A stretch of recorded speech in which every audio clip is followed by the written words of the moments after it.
En manchette, aujourd'hui, retour sur la dernière séance des élus 2025 à l'île du Pas. Bonjour à tous et bienvenue à votre bulletin d'information diffusé sur les ondes de CTRB, votre télévision locale et régionale. Alain Bellemare au pupitre en ce 10 décembre. Donc, hier soir avait lieu la dernière séance de l'année 2025, séance régulière des membres du conseil municipal. Cette fois, c'était à l'île du Pas. Tour à tour, les municipalités de la région donc terminent leur année avec une séance en décembre et on poursuivra avec des nouveaux calendriers de séances pour les différentes municipalités en 2026.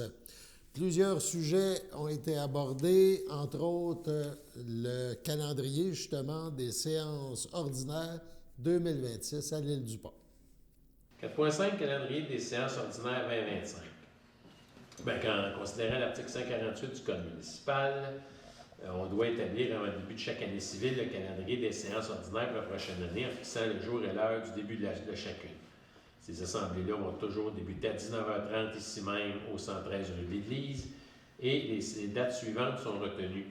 Le mardi 13 janvier 2026, le mardi 10 février, le mardi 10 mars, le mardi 14 avril, le mardi 12 mai, le mardi 9 juin, le mardi 14 juillet, le mardi 11 août, le mardi 8 septembre, le mardi 13 octobre, le mardi 10 novembre, le mardi 8 décembre, on a une autre année de fou.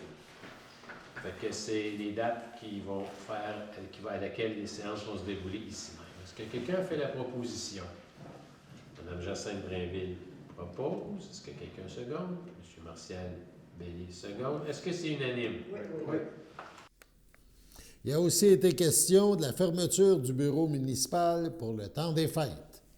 Fermeture du bureau municipal le temps des fêtes.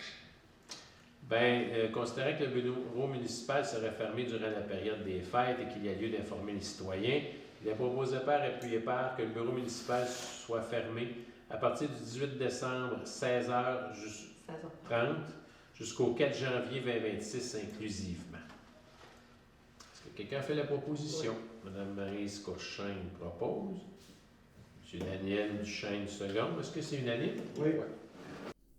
Le budget de l'île du Pas sera adopté le 17 décembre, 19h30. On écoute un extrait. 4.7, séance extraordinaire du budget 2026 et du programme triennal d'immobilisation. Il est proposé par appuyé par que la séance extraordinaire du budget 2025 ait lieu. Du budget 2026 ait lieu le 17 décembre 2025 à 19h30. Est-ce que quelqu'un fait la proposition? Personne? Il n'y en a pas de séance. C'est fini. Qui fait la proposition?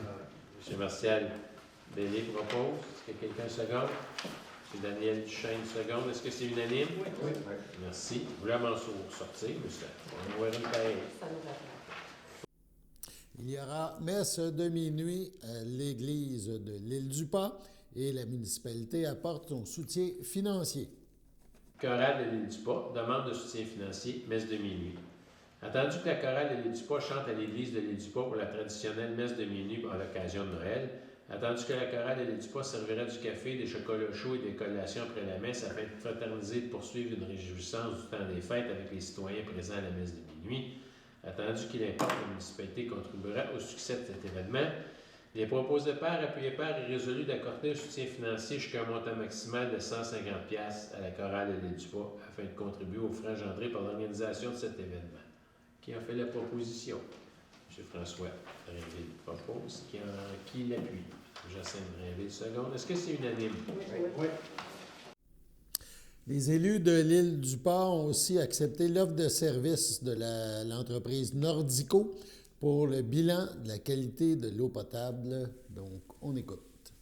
C'est une résolution à propos de Nordico. Comme j'ai un potentiel conflit d'intérêts, je vais me retirer et je vais laisser la parole à M. François Drainville pour la prochaine résolution. Avec deuxième maire Jeanne du milieu environnement 8.1, Nordico offre des services professionnels, bilan de la qualité de l'eau potable 2025. Attendu que la municipalité doit avoir recours aux services professionnels Nordico relativement au bilan 2025 exigé en vertu de l'article 53.3 du règlement sur la qualité de l'eau potable du ministère de l'Environnement et de la lutte contre les changements climatiques. Attendu l'expertise professionnelle de l'entreprise dans ce domaine, attendu que l'offre de service numéro OPT 25-1051 d'un montant forfaitaire de 470 $ plus les taxes applicables pour la prise en charge du bilan 2025 de la qualité de l'eau potable comprend les éléments suivants. Prendre connaissance des analyses effectuées en 2025, rédiger le bilan de la qualité de l'eau potable pour l'année 2025 selon le RQEP. Il est proposé par et appuyé par que le conseil municipal accepte l'offre de services professionnels de Nordico pour réaliser la rédaction du bilan sur la qualité de l'eau potable 2025 pour un montant forfaitaire de 470 $ plus les taxes applicables, le tout tel que décrit dans l'offre de service dont est énuméré le numéro tantôt. Bon, alors, j'ai besoin d'un proposeur et d'un secondaire, s'il vous plaît. Madame Jeannette Drainville propose. Monsieur Martial Bellé seconde. Oui. Est-ce que c'est unanime? Oui. On poursuit au département loisirs et culture, toujours à l'île du Pas. Il y a des demandes qui provenaient de l'école secondaire Pierre de Lestage, également un renouvellement pour l'adhésion annuelle 2026 à la radio CFNJ. On écoute des extraits à la suite, les uns des autres. 10, loisirs et culture. 10.1, demande de soutien financier, École Pierre de Lestage, Gala 2026. C'est une demande qui vient de l'École polyvalente Pierre de Lestage pour une demande d'appui financier pour la préparation de son Gala 2026. C'est un événement annuel qui célèbre la persévérance, les efforts et la réussite des élèves du secondaire 1 à 4 ainsi que ceux du secteur d'adaptation scolaire. C'est pour un appui financier de 100 $. Est-ce que quelqu'un a fait la proposition? Qui pourrait la proposer? Madame Maryse Cochin propose. Qui veut seconder? Madame Jacinthe Drainville seconde. Est-ce que c'est unanime? Oui. Merci. 10.2. Demande de soutien financier, toujours en provenance de l'École polyvalente Pierre de Lestage, pour l'événementiel de fin de secondaire. C'est un appui financier pour l'événementiel de fin de secondaire de l'École Pierre de Lestage. Et qui voudrait en faire pour 100 $ encore. Qui va en faire la proposition? M. Martial Bellé propose.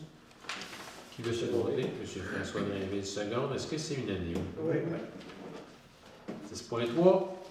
Demande de soutien financier, toujours en provenance de l'École secondaire Pierre de Lestage, mais celui-là, c'est pour l'album des finissants 2025-2026. C'est pour autoriser un appui financier de 100 $ dans le cadre de la réalisation de l'album des finissants 2025-2026 de l'École secondaire Pierre de Lestage. Qui en fait la proposition? Mme Maryse Cochin propose. Qui veut seconder? M. Daniel Duchesne seconde. Est-ce que c'est unanime? Oui. Merci beaucoup. 10.5, CFNJ. Renouvellement de l'adhésion annuelle 2026. Considérant que l'adhésion annuelle de CFNJ est arrivée à échéance, il est proposé par, appuyé par et résolu de procéder au renouvellement de l'adhésion annuelle pour l'année 2026 auprès de CFNJ pour une somme de 50 $. Qui en fait la proposition? M. François Drainville propose. Qui l'appuie? Mme Jacinthe Drainville seconde. Est-ce que c'est unanime? Oui. Merci beaucoup. À l'Assomption, l'histoire s'anime, la ville s'éclaire. Pendant les fêtes, venez découvrir les projections spectaculaires et le parcours historique inédit de Cité Mémoire. Une expérience immersive gratuite au centre-ville de l'Assomption.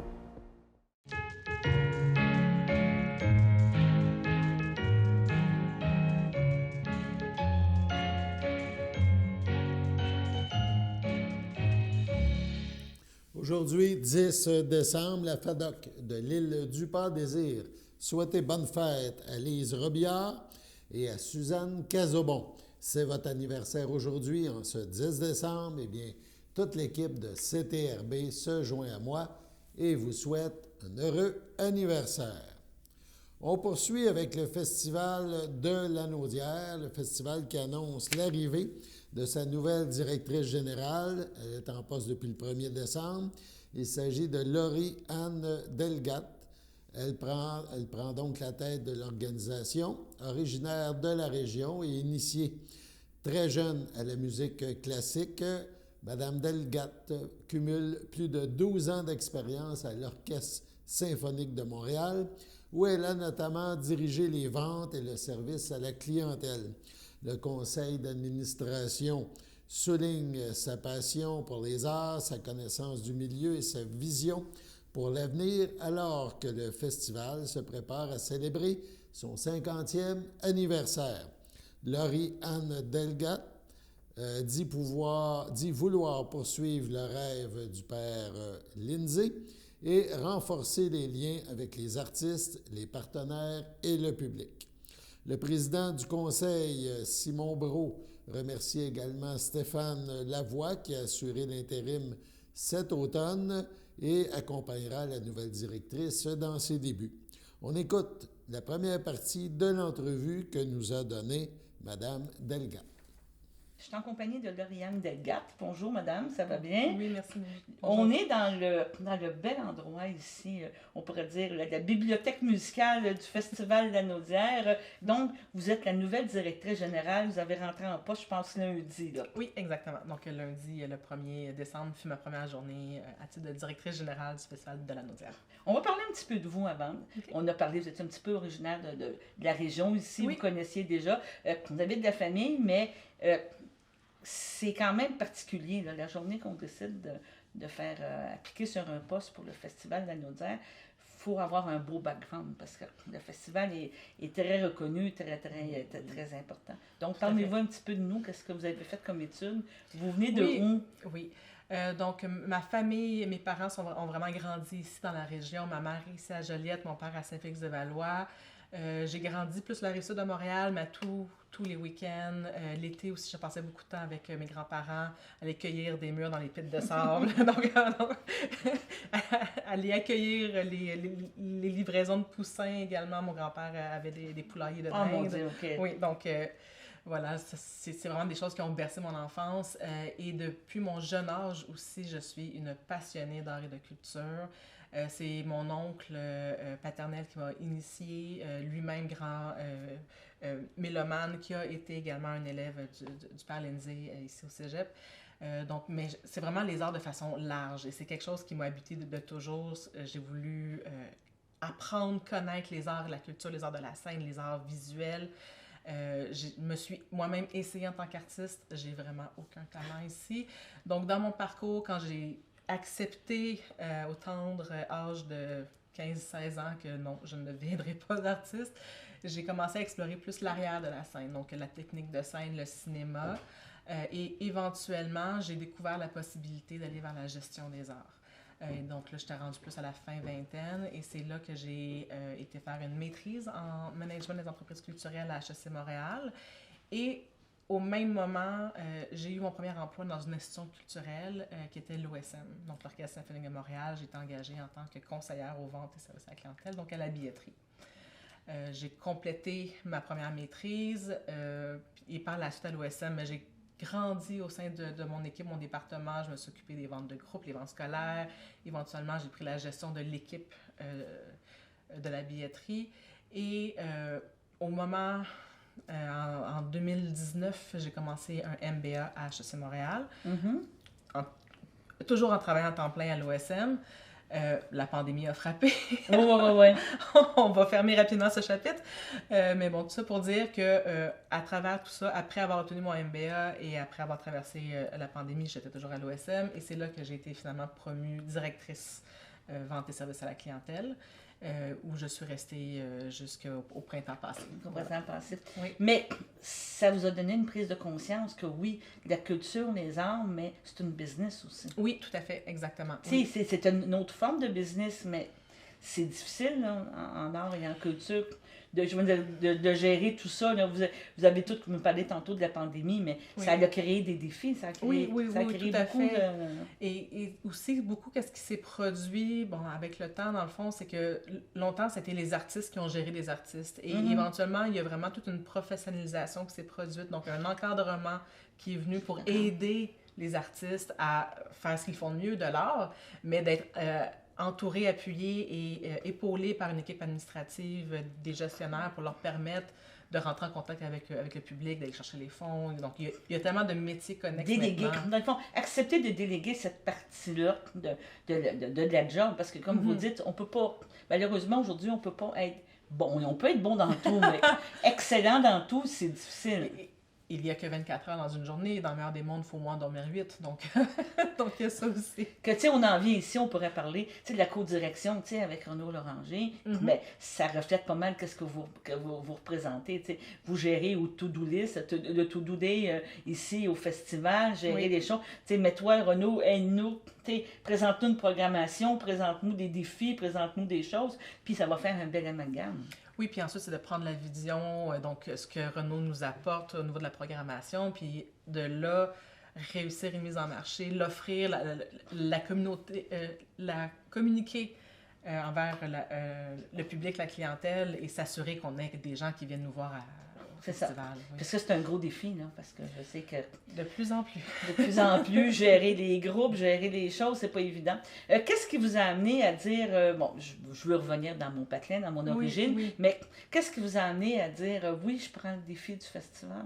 Parce que c'est un défi, il faut quand même le dire, là, c'est saisonnier, il faut faire vivre, c'est une courte période, mais c'est 12 mois de travail par année. Là. Oui, en effet. Donc, préparer une édition, ça prend en effet 12 mois et plus, mais oui, on a, je dirais, un pic d'activité pendant les 5 semaines du festival, ça c'est sûr et certain. Dans le fond, qu'est-ce qui m'a amené à ça, c'est, oui, le beau défi. À travers mes années à l'OSM, j'ai vraiment eu la piqûre pour la musique classique. C'est un milieu que j'adore, que j'aime beaucoup. Et dans le fond, c'était pour moi l'occasion de me réimpliquer dans une région qui me tient à cœur. La Naudière, c'est tellement beau ici. Les gens sont tellement gentils, on est accueillants. Et donc, pour moi, c'était aussi un nouveau défi professionnel. Donc, vous avez amené beaucoup de choses à l'OSM. Je ne sais pas si c'est vous ou c'est l'OSM entre les deux, mais pour suivre l'OSM, pour suivre un petit peu les choses. Mais tu sais, il y a différentes maintenant catégories de spectacles, il y a différents prix, il y a des choses comme ça. Je sais qu'un petit peu, Xavier avait commencé ça un petit peu. Tu sais, stratégiquement, comment élaborer ton plan de salle, pas la salle, mais les sièges et tout. Oui. Et c'est des beaux défis que vous avez fait à l'OSM. Vous avez réussi à faire ça. Là, je ne sais pas, c'est votre équipe, là, j'imagine, mais j'ai piloté l'équipe. Vous avez peut-être piloté l'équipe. Tu sais qu'on parle de la partie pop, la partie orchestre, la partie... Donc, tu sais, il y a beaucoup de programmes au niveau de l'OSM avec différents tarifs, avec différentes choses. C'est tout ça le défi aujourd'hui de rentabiliser tant la salle que l'orchestre. Là. Oui, puis...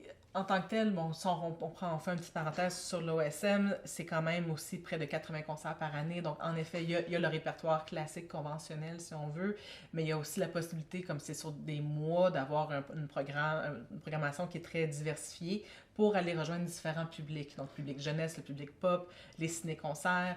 Et en effet, selon le public, c'est pas la même tarification. Donc là, aller offrir, bien communiquer c'est quoi le produit, c'est quoi l'offre, au bon tarif à la bonne personne, avec le bon message pour la convaincre de venir assister et d'être dans la salle. Parce qu'ultimement, c'est ça qu'on veut, c'est d'être le plus nombreux possible, ensemble, à vivre une expérience qui vient nous faire grandir.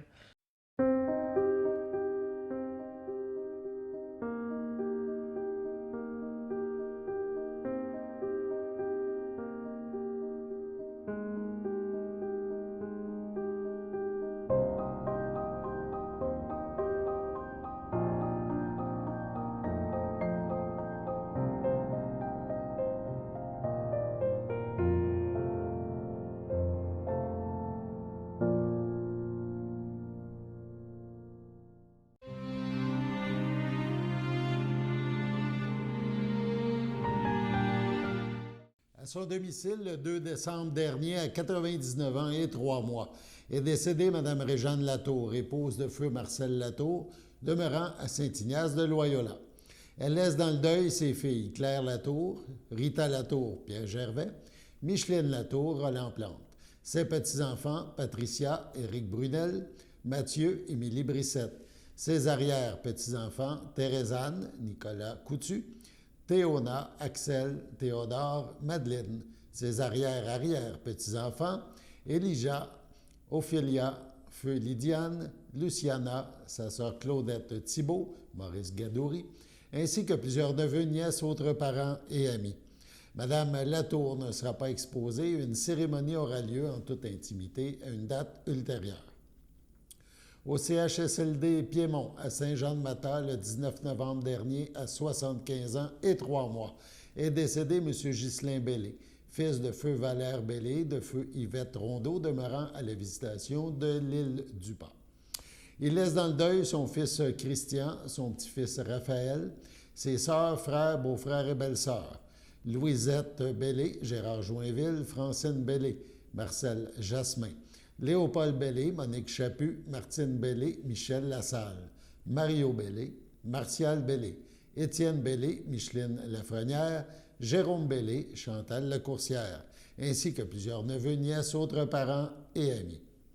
La famille vous accueillera samedi, 13 décembre, dès 11h, au complexe funéraire Efterio, 741 rue Notre-Dame, à Berthierville. Suivra une liturgie à la chapelle du complexe à 14h30. À l'hôpital de Lanaudière, le 14 novembre dernier, à 69 ans, est décédé M. Michel Langlois, époux de feu Claudine Côté, demeurant à Sainte-Geneviève de Berthier. Il laisse dans le deuil ses enfants, Jonathan Langlois et Karine Langlois, sa petite-fille Charlie, ses sœurs Simone Martinbeau et Micheline Langlois, son frère Réal, ainsi que plusieurs neveux, nièces, autres parents et amis. La famille vous accueillera samedi 13 décembre de 13h à 16h au salon Thériault, rue Notre-Dame, à Berthierville. Au CHDL de Saint-Charles-Borromée, le 26 novembre, à 82 ans, est décédée Mme Rolande Fafard, épouse de M. Gilles Latour, demeurant à Saint-Ignace de Loyola. L'ayant précédé ses frères Éric et René Fafard, elle laisse dans le deuil, outre son époux, ses filles, Daniel Latour, Guy Mondoux, Annie Latour, son petit-fils Olivier Mondoux, Laurence Lajoie, son frère et ses belles-sœurs, Roland Fafard, Marguerite Plante, Gaétane Latour, feu Gérard Moreau, ainsi que plusieurs neveux, nièces, autres parents et amis. La famille vous accueillera dimanche 14 décembre dès 11h au complexe funéraire Thériault à Berthierville. Suivra une liturgie à la chapelle du complexe à 14h30. Au CHDL de Saint-Charles-Borromée, le 6 décembre, à 84 ans, est décédé M. Pierre Brûlé, fondateur du garage Pierre Brûlé de Berthierville, époux de Claire Laroche, demeurant à Berthierville. L'ayant précédé ses frères et ses sœurs, Denise, Robert, Claude, Muriel, Élise, il laisse dans le deuil, outre son épouse, ses enfants. Nathalie Brûlé, feu Alain Sigmund, Jocelyn Brûlé, Marilène Cardin, ses petits-enfants, Antoine Brûlé, Ariel Michaud, Juliane et Laurelie Sigmund, ses frères, ses sœurs, ses beaux-frères et belles-sœurs, André Brûlé, Yolande Coutu, Louise Brûlé, Yvon Tessier, Francine Brûlé, feu Jean-Luc Doucet, Hélène Brûlé, Gilles Brûlé, feu Lise Brisebois, Raymond Brûlé, Paulette Ladouceur, Denise Laroche, Lise Sylvestre, feu Roger Laroche, ainsi que plusieurs neveux, nièces, autres parents et amis. La famille tient à remercier le personnel du CLSC de Berthier et celui du 6e étage du CHDL pour les bons soins prodigués à M. Brûlé. Veuillez compenser l'envoi de fleurs par des dons effectués à la Société Alzheimer de Lanaudière. La famille vous accueillera jeudi 18 décembre dès 15h au complexe funéraire Efterio, rue Notre-Dame, à Berthierville. Suivra un hommage au salon à 18h. C'est avec une grande tristesse que la famille de Karine Rose vous informe de son décès. Elle était âgée de 51 ans et demeurait à Mandeville. Elle laisse dans le deuil, outre son époux, Marc Marley, ses enfants, Vicky Larocque, Samuel Rompré, Hugo Larocque, son petit-fils Théodore, sa mère Francine Castelletti, feu Serge Rose, son frère Yannick Rose, Estelle Marion, sa belle-fille Macha Marley, ses beaux-frères et ses belles-sœurs de la famille Marley, ses nièces et son neveu, ainsi que plusieurs autres parents et de nombreux amis. Veuillez compenser l'envoi de fleurs par des dons effectués à la Société canadienne du cancer, Des formulaires sont disponibles au salon. La famille vous accueillera samedi 20 décembre dès midi au complexe funéraire Thériault à Berthierville. Un hommage aura lieu le même jour vers 16 h. Au CHDL, le 26 novembre dernier, à 79 ans, est décédé M. Jean Blais, retraité de l'enseignement, époux de Ginette Simard, demeurant à Saint-Ignace de Loyola. L'ayant précédé ses 2 fils, Martin et David, il laisse dans le deuil, outre son épouse, ses petits-enfants, Jade, Raphaël Malbeuf et Zacharie, sa sœur France, Raymond Maltais, ses beaux-frères et belles-sœurs de la famille Simard, Édith, Mario Lay, Nicole, Serge, Claire Drouin, Claude, Joanne Plourde, Hélène, Vaughan Grousse, ses nièces Sonia, Kim, Laurie, Bénédicte et Lydia, ainsi que ses cousins-cousines et de précieux amis, dont certains de très longue date. Son épouse tient à remercier le personnel du 3A du CHDL pour les soins apportés à Jean. Votre sympathie peut se témoigner par un don à la Fondation pour la santé du Nord de la Nausière. Des formulaires seront disponibles au salon. La famille vous accueillera dimanche 21 décembre dès midi au complexe funéraire Thériault, rue Notre-Dame à Berthierville. Suivra une cérémonie à la chapelle du complexe à 15h30. M. Jean Blais sera inhumé au cimetière de Berthierville à une date ultérieure. À l'hôpital Le Gardeur, le 7 décembre dernier, à 85 ans, est décédée Mme Anne-Marie Beauchemin, épouse de M. Jean Farley, demeurant à Terrebonne, autrefois de la Visitation de l'île du Pas. Elle laisse dans le deuil, outre son époux, ses enfants. Louis Farley, Sylvie Gauthier, son fils Philippe, Isabelle Farley, Peter Deveau, ses petits-enfants, Stéphanie, Joël, Véronique et Philippe, ses belles-sœurs et son beau-frère, Marie Farley, feu Benoît Denis, Lucie Farley, André Paquette, ainsi que plusieurs neveux, nièces, autres parents et amis. La famille vous accueillera samedi 27 décembre dès 10 h en l'église de la Visitation de l'île du Pas. Suivront les funérailles le même jour à 11 h. Madame Anne-Marie Beauchemin Farley sera inhumée à une date ultérieure.